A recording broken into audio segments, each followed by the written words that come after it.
Olá, queridos irmãos e irmãs, sejam bem-vindos ao nosso canal e à reflexão diária de hoje, quarta-feira da oitava da Páscoa. Hoje vamos ver o Evangelho de Lucas, capítulo 24, versículos do 13 ao 35. Naquele mesmo dia, o primeiro da semana, dois dos discípulos de Jesus iam para um povoado chamado Emaús, distante 11 quilômetros de Jerusalém. Conversavam sobre todas as coisas que tinham acontecido. Enquanto conversavam e discutiam, o próprio Jesus se aproximou e começou a caminhar com eles. Os discípulos, porém, estavam como que cegos e não reconheceram. Então Jesus perguntou: "Que ides conversando pelo caminho?" Eles pararam com o rosto triste e um deles, chamado Cleofas, lhe disse: "Tu és o único peregrino em Jerusalém que não sabe o que lá aconteceu nesses últimos dias?" Ele perguntou: "Que foi?"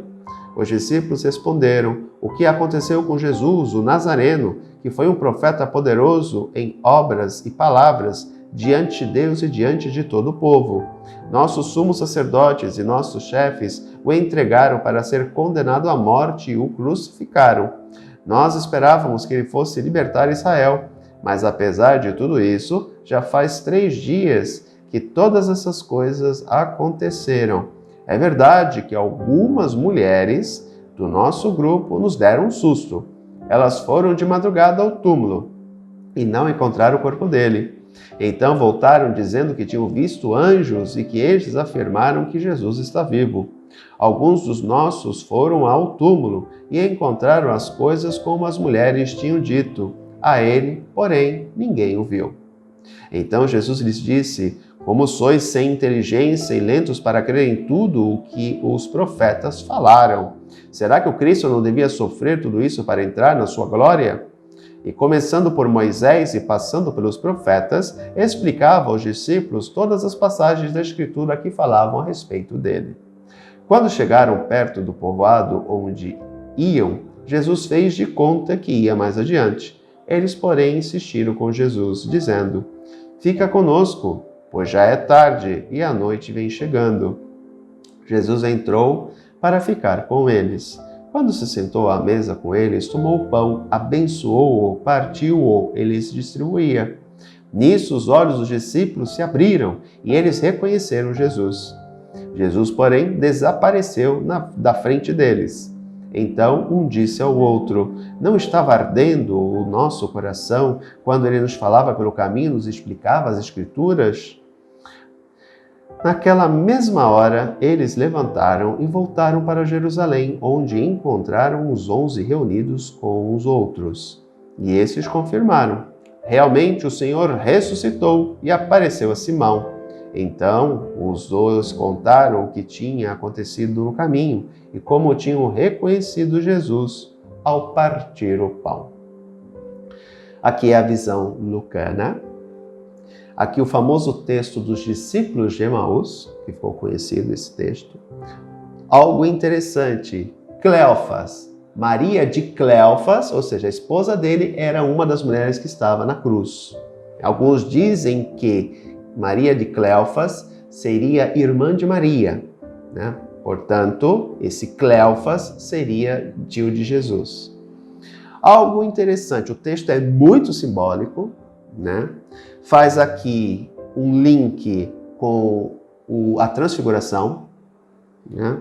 Começando por Moisés e passando pelos profetas. Lembremos que na transfiguração aparecem Moisés e Elias. Elias é considerado o maior de todos os profetas, né? Que davam testemunho de quem? Jesus. Outra coisa importante do texto, né? Um processo que eles fazem.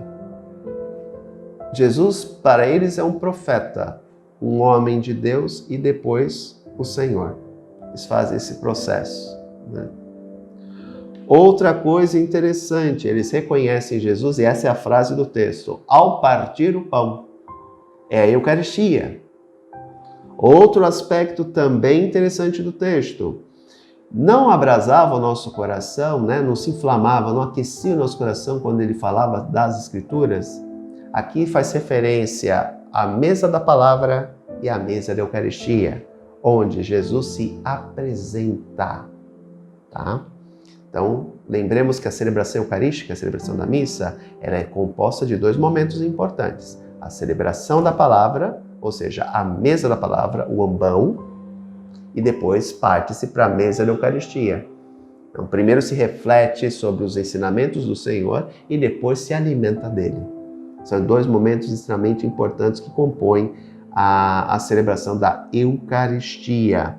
E por fim, eles voltam para testemunhar e, enfim, chegam à conclusão de que realmente o Senhor ressuscitou dos mortos. E Jesus explica justamente aquilo que era quase um mantra para Jesus, né? O Filho do Homem vai morrer, o Filho do Homem vai sofrer na mão dos sumos sacerdotes, dos chefes da lei, mas ele vai ressuscitar, né? E aí ele prova ressuscitando para eles. Eu ouso dizer que a marca de Jesus como o Cristo se dá na ressurreição. Porque até então, Jesus poderia ser um homem de Deus, um profeta, qualquer um. O que torna Jesus o Cristo, o Messias, o Filho de Deus, é a ressurreição. Na cabeça dos discípulos, tá? Eu já falei para vocês em outras oportunidades nesse mesmo canal, nas nossas reflexões anteriores, que os discípulos não tinham noção de quem Jesus era. Nenhuma. Eles sabiam que ele era o Messias, mas lembro que para vocês que a visão de Messias que eles tinham era uma visão política, de restauração da gloriosidade de Israel, né? No caso de Judá. Não era um Messias espiritual, que iria transformar a história da humanidade ao libertar a humanidade do pecado. E ressuscitando, garantir a ela também, aqueles que creem nele, aqueles que aceitam ele como seu Senhor e Salvador, a vida eterna. Tá? Isso ocorre quando ele aparece a eles ressuscitado. É como se fizesse uma passagem, né? De Jesus de Nazaré, o Jesus histórico, para o Jesus Cristo, Filho de Deus, o Jesus espiritual. Tá? Então esse texto de hoje, como nós vimos, né, tem vários aspectos simbólicos que explicam essa passagem, né? Jesus ressuscita, caminha com eles não reconhecem novamente. Por quê? Porque Jesus mudou a forma dele estar presente na comunidade. Ele não está mais presente fisicamente, ele está presente espiritualmente. Por isso que eles não reconhecem ele no primeiro momento. Entretanto, no partir do pão se reconhece. Os olhos se abrem, né? Porque Cristo se revela no partir do pão e nas Escrituras. Um grande abraço, até mesmo se Deus quiser. Tchau.